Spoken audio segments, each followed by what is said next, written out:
I'm just going to walk up, bring my kindness with me, and watch how they guide me as to what to do.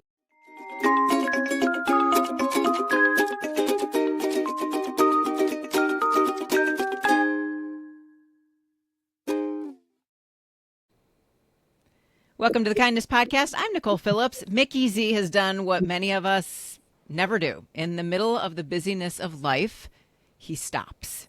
Through his one-man street mission, Cheerful Giver NYC, he brings food, supplies, and human attention to the homeless people and other vulnerable souls across New York City. Today, he's here to share about what almost 10 years of hands-on giving has taught him about kindness, about dignity, and about showing up for the people that the world often overlooks. So great to have you here, Mickey Z. Wow, what an honor. I'm very grateful to be here, Nicole. Thank you for inviting me. We're going to get into the weeds about how difficult this is for me. We're going to. I'm just going to warn you, like I need whatever therapy you can give me. But before we get there, would you start at the beginning, or sort of beginning, October, 2016? What was happening in your life at that point? Well, it didn't come out of nowhere because I'm born and raised in New York, and by definition, that means you encounter homeless people all the time. So it's an issue that was front and center for me.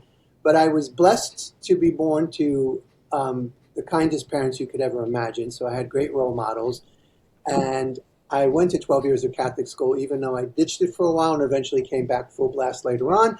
So I had a foundation. And I had lots of life changes. I'm a writer. I've been in movies. I've done podcasting.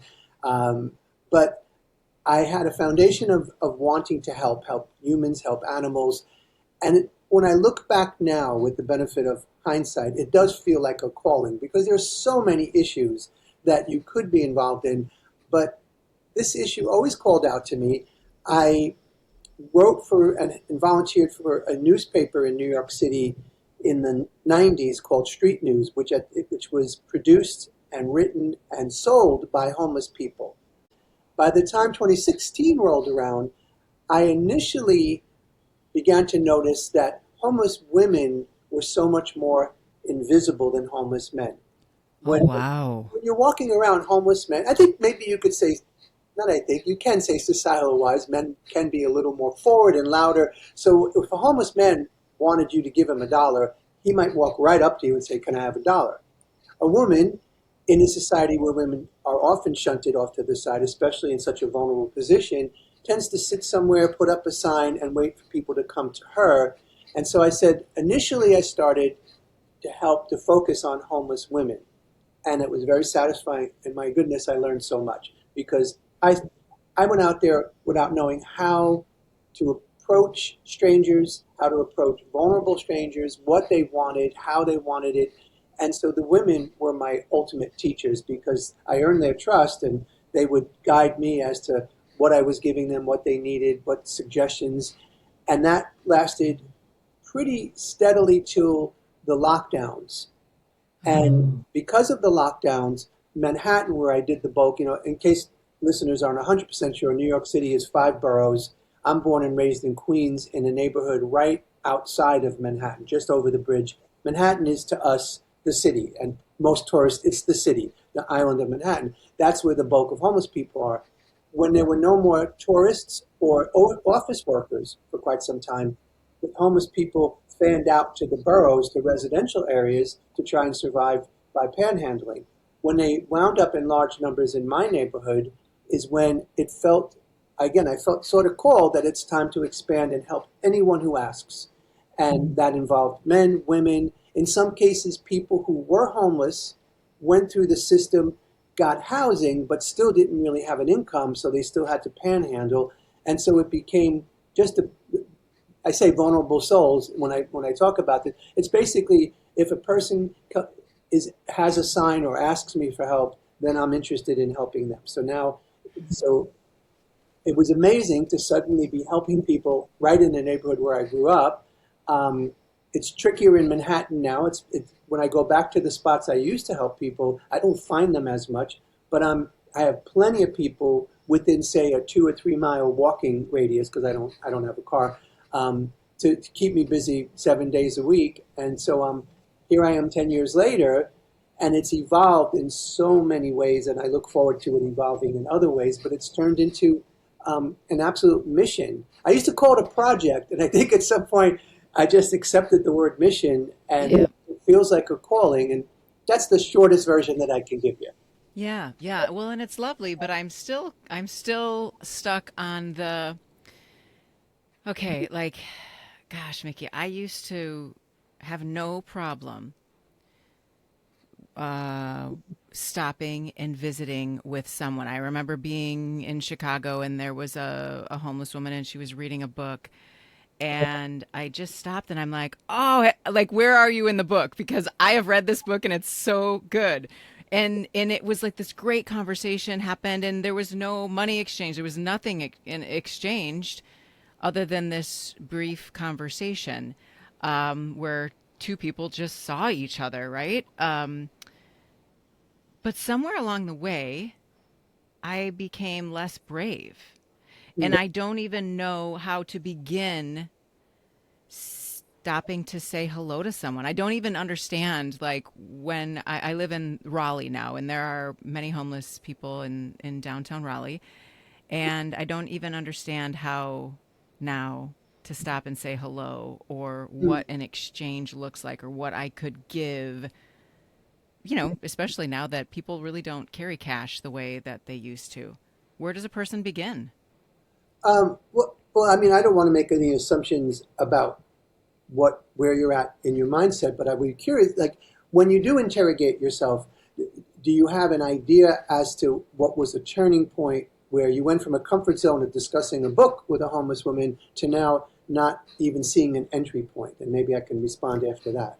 Yeah, well, and I think that's it, is that a lot of times I don't see an entry point. And it's because I see when I walk by a person sitting with a sign who looks really sad.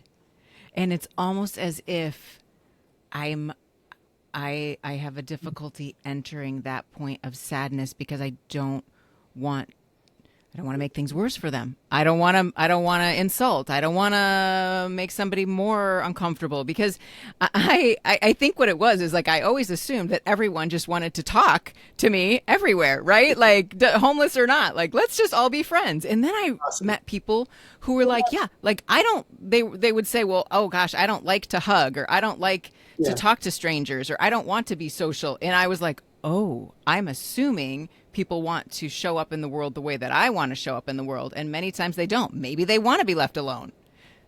That's the problem with me, Mickey. I see that. So my take on it is this, especially when I started as a man working with women. If a woman was sitting and didn't have a sign asking for help, I would almost certainly not approach them because I'm not being invited to approach them. But when they put up a sign, there is an invitation that you can cross at least one or two of the boundaries between them because they're saying anything will help, or whatever type of wording they have on the sign. And then what you've already done is recognize that each of these people are unique. Someone that was a people person and a hugger prior to hitting this tough time in life might still be that person.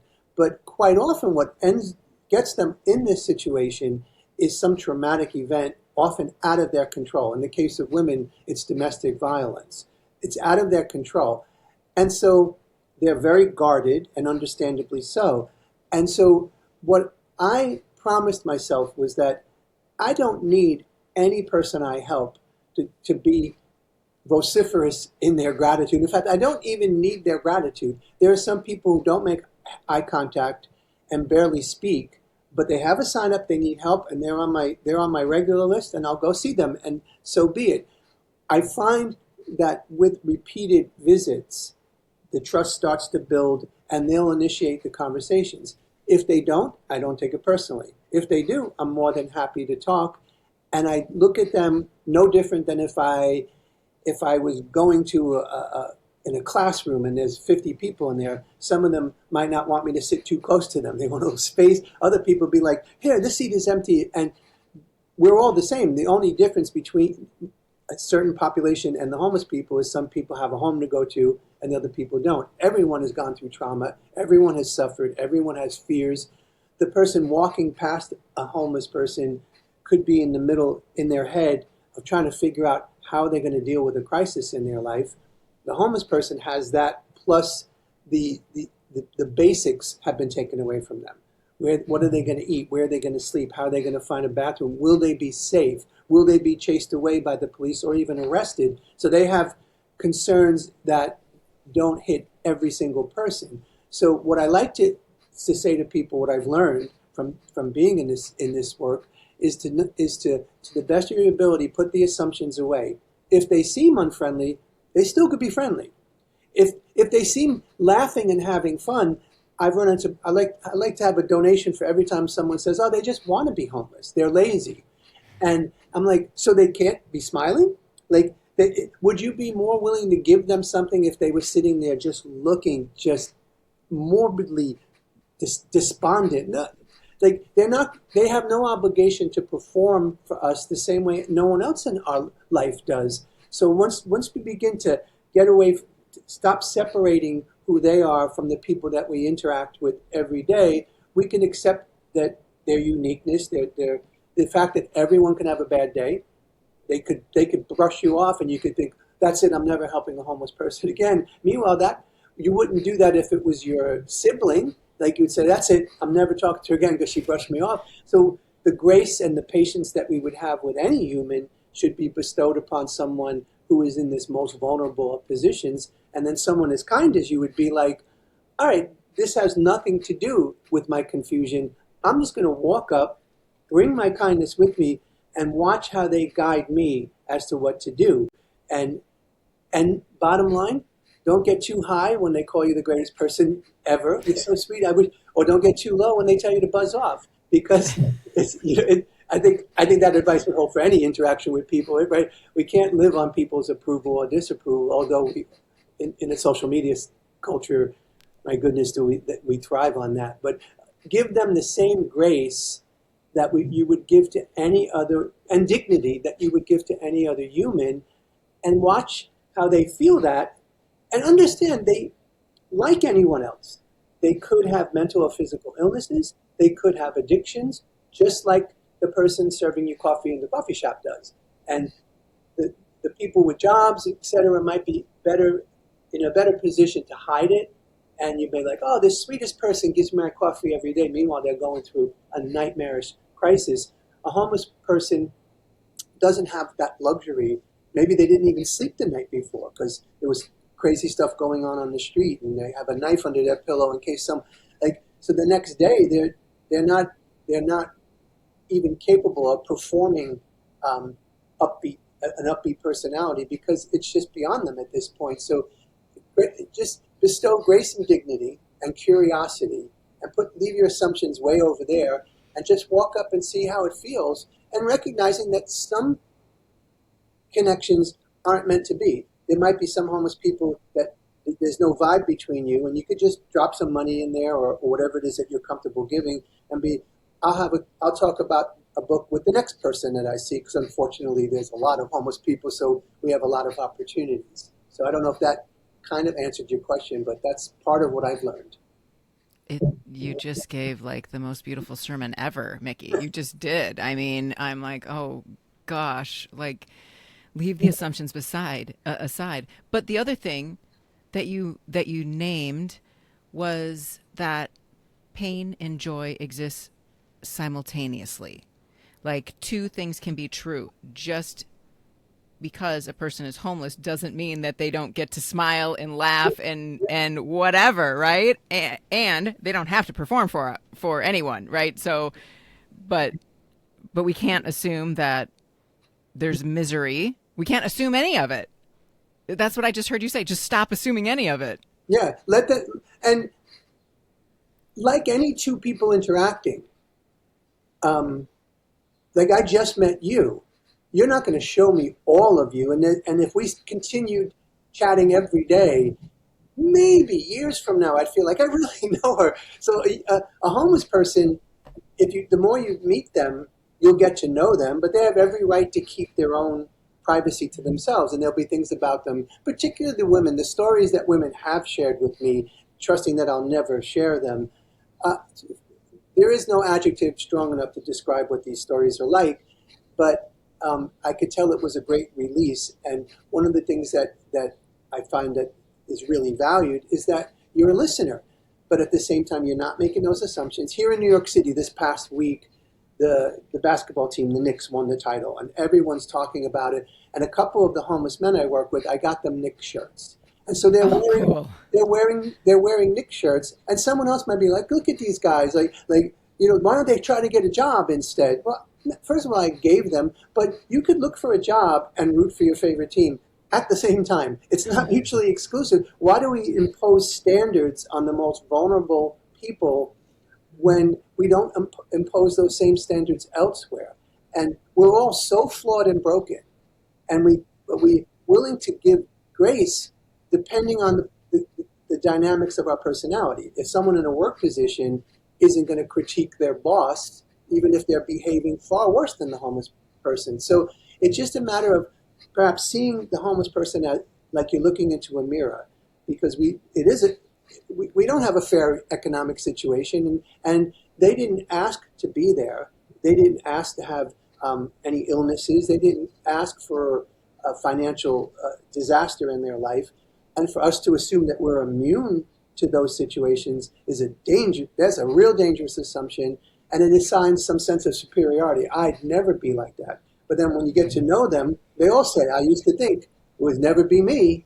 And so many, what's beautiful, so many homeless people say to me, when I'm going through the system, when I get my housing, when I get my job and I get back on my feet, I want to do what you do and come back out here and help people. The more you get to know them, you understand what supplies they want, what size shirt they would wear, what are they interested in. And what I learned over the years from people telling me is one of the greatest things that people can carry around. Because I know some people are squeamish about giving money. There's this mythology that, as soon as I give them money, they're going to spend it on something bad.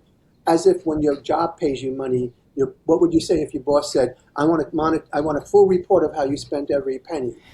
You'd be pretty, if any of us showed where we spent our money in a given month, we'd be cringing ourselves because we wasted it and squandered it all over the place. But somehow this vulnerable person has to follow your rules. Accepting that, I've learned that gift cards are a way to eliminate that factor. You go into local small restaurants, fast food restaurants, discount stores, and you give them gift cards. Now they just have to not lose them, which is hard on the street. But when a homeless person goes into a fast food restaurant with a gift card, they now get to be like everyone else. They're sitting at the table. They're probably not being stared at. They get a meal. They get to sit down. They're out of the elements, hot or cold. They can use a bathroom. And it's much easier now for homeless. Over the 10 years, it's become much easier for homeless people to get access to low-cost phones, which is great because that's the only way they can get jobs, that someone could reach them. So they can go in and charge their phone. So when I give someone a $15 McDonald's card, all of that is encompassed in there. Now they have comfort, bathroom, meal, charge your phone, and nobody's staring at them because people are just eating their meal and not looking. I think that person's homeless. But 10 seconds later, when they were sitting, they walk past and say, oh, it's a crackhead. Why doesn't he get a job? He's lazy. He wants to be on the street. And assumptions. And got to let those assumptions go and give them the grace and dignity that you would give that we should give to every human being. Yeah. Wow. So I'm hearing you talk about these relationship building, right? You're doing relationship building for a person who says, well, I don't really go into the city that often. I'm not seeing the same people. This isn't about relationship building. It's about a one-off connection, helping where I can. What are some good first words to approach someone? Well, you could go up and say good morning, good afternoon. I want to comment quickly bring it back to your book comment with that woman. I can remember this one woman that I helped for many years right near Carnegie Hall in Manhattan. And I'd walk up and say, how's your day going? And she would always explain to me, she said, people make wisecracks. She said, the worst thing is that people don't acknowledge me. She said, but the important thing, she said, I could have 1,000 people, because it's New York City, I could have 1,000 people shuffle by me. When one person makes eye contact and smiles, it erases that 1,000. We start all over again. So what you did with the book is exactly what we're talking about. You didn't have to give them any money at that point. You acknowledge them as a living, breathing human being sitting there, and someone with the intellect to read and to discuss the book and to have a cool conversation with. So when you walk up to them, do that the same way that you might if someone just moved in next door to you, with a friendliness and a curiosity. If someone sat down near you at some seminar you went to, and you might just greet them, hey, good morning, how you doing? I'm so and so. So you can introduce yourself and say, I see your sign, and what might be, I'd like to help. What can I do for you? And if you're not if not you personally, but if anyone is not willing to give money, I'm not judging them for that. You can say, what would you like to eat? I'll go buy it for you. And if they choose to say, oh, they think I'm a drug addict, they'll have to go through, that's their business. The same way that they're making assumptions about you. They go both ways. But if you don't feel like I want to pull out a $5 bill and put it in here because that's just, I'm not ready to make that commitment, you could ask, what would you like? If it's summer weather, like New York City summers get really warm, buy them a bottle of water for starters. Hey, I think you could use some hydration, some sunscreen if that's something they use, and then ask them, what could I do? And they might say, I really, really need right now are nail clippers. And you say, like, I'll be right back. And you go into the local shop, whatever's nearby. You might even have an extra pair in your bag that you could give to them. Not the most ideal choice, but better than nothing. And just ask them for a starting point and let them know that you see them as a human being and that you're not saying, I'm not homeless, therefore I'm going to decide what it is you need. You're saying, hey, you're a human being. Just what can I do for you? Because I'm here to help, but I don't really know what you need. And I have a few minutes. I can go get you something. What would be the one thing you could use right this minute that I could at least solve that one problem in your life, and then see what answer they give you.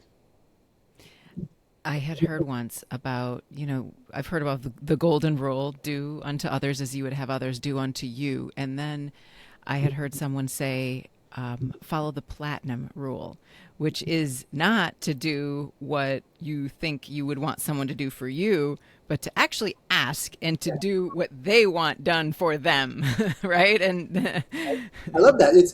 It's really, because we do the same things when we're interacting with friends or partners or family members, where when it comes time to buy holiday gifts or birthday gifts, we might give them what we think they need. Right. And we don't think of ourselves as being selfish or self-absorbed or making too many assumptions, but it's part of the human. We're a prideful bunch. So we've got to figure out someone else, whether they're homeless or our roommate, doesn't. So what I'm going to give them is what I can see from a distance, what they really need. And if they did that back to you, you would be like, you might be a little hurt or think later on, like, why in the world did they give me this? Then pass that on to anyone else in your life, including the homeless people you pass. And you don't have to. I distinctly make relationships, as you mentioned it, because my approach is to have a small group of regulars that I can repeatedly go back to, with an openness of anyone that I meet, because I do go to Manhattan often, and I could be on the train and meet someone like that. I always carry gift cards, some extra money, and some small stuff with me, so I'm always ready to help. But there's so many ways to do it. There's some amazing people on Instagram that I really enjoy watching, where they'll just, they have the resources to do it. They'll carry around wads of money and just go up to someone and hand out money. That's a dream of mine, to be able to, I always wear cargo pants to fill all the pockets with $20 bills and just walk around and do that. But what's worked for 10 years for me is that they recognize that after I give them today's stuff, I'm coming back in a day or two. And they're going to see me. They could say to me, you know what I could really use? And I'll say, I'll be there Wednesday. And barring something out of the ordinary, I'll be there Wednesday. And so they can rebuild some trust in someone. And so that's my personal approach. But if it's someone who is just passing by someone on the street and says, right here, right now, I feel called to help this person, you don't need to say, how do I form a relationship? You just introduce yourself, get their name, and then ask them, what can I do to help you? And I feel confident in saying that when you guys say goodbye, both of you are going to feel really good about that interaction. Okay, now I'm going to flip this Okay. because I had an interaction not too long ago. There were 6 of us, 3 couples, and we were in downtown Raleigh, and we were doing a scavenger hunt game. And it was timed. And so we had X amount of time, and we were getting to the end of the time, and we were all kind of panicking, like, I mean, it's a game. It was stupid, but like we were invested, right? We were like, we got to get this done. And a man walked up to us, our group, and he said, hey, I'm not going to give you some sob story, but I like to give what I have, and I love to do stand up. And so if I could just do stand up for you for a little bit, that would be great. And he kept talking, and we all kind of like deer in the headlights kept like, how do we make him go away? And I'm sorry, but that was the whole thing. Every one of us was thinking, how do we make this man go away? We just want to continue what we're doing. I feel terrible about it now because I was like, there were so many other ways that I could have stepped up and handled it, especially as a person who loves kindness and talks about kindness and interviews people. I've got, 15 years of like people telling me how to do something, and I still get it wrong. Still get it wrong, Mickey. So what would have been the correct answer? What would have been the out? What would have been the whatever for a whole bunch of people who were standing there? None of us had cash on us. I don't know. Help me out with that one. I'm certainly not saying I have the correct answer for anything, but I do want to say 2 things. I admire you publicly telling this story. That's a form of humility there that is strongly lacking in this world. And the other thing is that I often say I wake up in the morning, I wipe the slate clean. Whoever I helped yesterday or didn't help, it doesn't matter anymore. It just literally doesn't matter. I will never be even anywhere within the neighborhood of perfect or expert. And so sometimes you're just going to handle it the way you handled it. And then you're going to have a regret later. I think the regret is whatever people believe, but I feel like it could be a message from above that this is what you need to work on. And so you can get answers from above far better than I could. In that situation, it's complicated because, like you said, you didn't have cash on you. So and spontaneously, you're having this community fun, the 6 of you having a blast, and the thought of blowing it off probably felt like, I can't do this. We had this night planned. So I don't have a definitive answer, but you could consider, like I'm a real big believer that there are times where we're all being used to answer someone else's prayer. And you might have said to the guy, I'm not saying you should have done anything, but you might have said to the guy, you know what, we're in this game, we're doing this.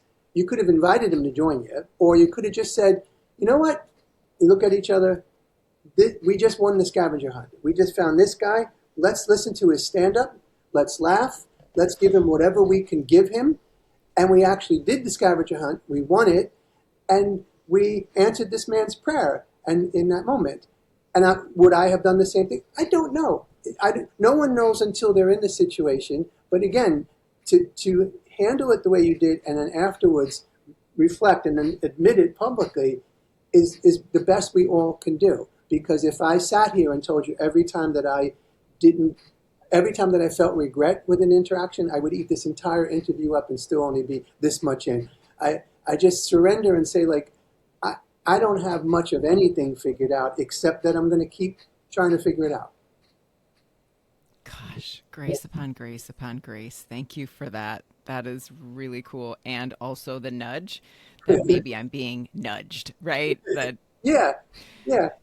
I really I believe we all are. And so to listen for that still small voice, you often say to yourself, this is a sign I've been waiting for. It came at what feels like an inopportune time, but that's part of the sign. It's not always going to come exactly as you're laying back saying, here we go. It's going to come where you might make piss off one of those couples you with. Might be like, come on, man, are you serious? That's their journey. Let them run their race. You're running your race. And if they're your friend, they're going to give you grace anyway, and you're going to move on, and maybe you'd meet afterwards and eat and share how they finished the scavenger hunt and how you finished the scavenger hunt. It makes for an even more interesting conversation. So I have just spent this entire 30-minute interview getting answers to my deep questions like, I need an expert. So thank you for being that expert. And also, will you tell people anything that you want to tell them, anything you need, anything you're working on, anything, Mickey? What do you want to make sure people know before we walk away from here? First of all, I'm not an expert, so they need to know that. I say the same thing. Do not call me an expert in anything. Oy. Yeah, I get like, but I would say if people listen to this, if they could take away from this the point that we made together several times is that to try and check your ego, check your assumptions, and see the world with new, fresh eyes. They will be surprised at what they see and what they end up doing with that. Specific to my work, if they go to Cheerful Giver NYC, spelled exactly as it sounds, .wordpress.com, it's all the information about my mission is there. I also write a Substack, which is mickeyz.substack.com, which I write on a variety of things, but quite often about giving and helping. And I would love, donations of course are welcome, but I'd love to broaden my donor base so people even could just share the links. And I also have a wish list on Amazon of if they'd rather buy products and send them directly to me. You will never regret starting your own mission. And I understand people's time. Like, I'm not trying to guilt anybody into it, but if you have the resources, ask yourself, what group of people within my reach can I help with the resources I have? In that sense, you behave like a triage nurse. You decide, like, because you could say, oh, I want to end world poverty. Well, any sane person, I believe, should want to end world poverty. What does that mean? But if there are 4 or 5 people within a few block radius of you, or if your neighbor, you've heard that they're struggling, then there's your chance to take one step towards ending world poverty. You can do something practical for that person. But we all have some ability to help. So zero in on what lights you up to help, and what gifts do you have, and who can you reach with those gifts? And then you're being really practical and effective. And there's no competition. If someone else helps 15 people and you help 8, then that's 23 people are helped. That's it. Just run your own race and do that. So whenever I talk to anyone like this, yes, I would love to broaden my donor base and get more donations. So thank you in advance. But I would love it even more if people change their mindset towards vulnerable humans and non-humans, and said to themselves, if that guy can do this, if that guy I just saw on this podcast can do, I could do the same thing, and imagine the ripple effect of that. Find what makes your heart bleed and love your 1 square inch well. There you go. Or find what lights you up and love your 1 square inch well. Love it. Mickey, thank you for being here. Thank you for the years that you have spent reminding people just to slow down and notice each other. I think that's really what you're doing. And deciding over and over and over again that the person right in front of you is worth stopping for. I just appreciate you so, so much. Thank you. And listener, sorry. Let me say, look, like attention is a form of love, and I'm thanking you for paying attention to me during this past 30 minutes or so. And thank you for paying attention to me. I appreciate that. Listener, thank you for being here with us and taking time. And you can follow Mickey's work. I'm going to put all of that in the show notes as well for you. So thanks for listening. And remember, what you look for is what you'll see.